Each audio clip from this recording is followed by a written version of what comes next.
متابعينا الكرام، اهلا وسهلا بحضراتكم في فيديو جديد باذن الله. شباب، في فيديو النهارده هنتعرف على موعد مباراة منتخب المغرب ومنتخب زامبيا القادمة، وهنتعرف على القنوات الناقلة للمباراة والتشكيل المتوقع وترتيب المنتخبين.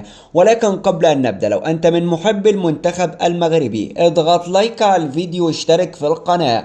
بيستعد وليد ركراكي المدير الفني لمنتخب المغرب إلى مواجهة أخرى أمام منتخب زامبيا في الجولة 8 من تصفيات أفريقيا المؤهلة إلى كأس العالم.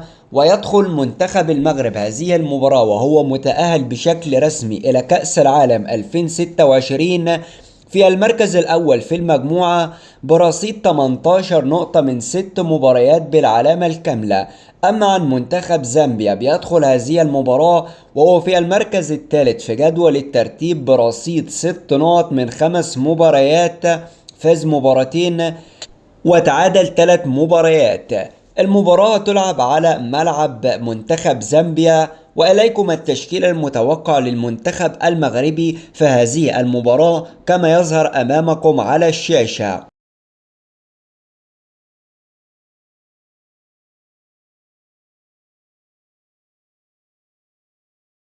تلعب المباراة على ملعب منتخب زامبيا يوم الاثنين الموافق 8/9/2025. تنقل المباراة عبر قناة الرياضية المغربية، وتنقل أيضا عبر قناة SSC السعودية. وسوف تنطلق فعالية بداية هذه المباراة في تمام الساعة 4 مساء بتوقيت مصر والسعودية وقطر والعراق وسوريا واليمن والكويت والأردن، الساعة 2 بعد الظهر بتوقيت تونس والجزائر والمغرب.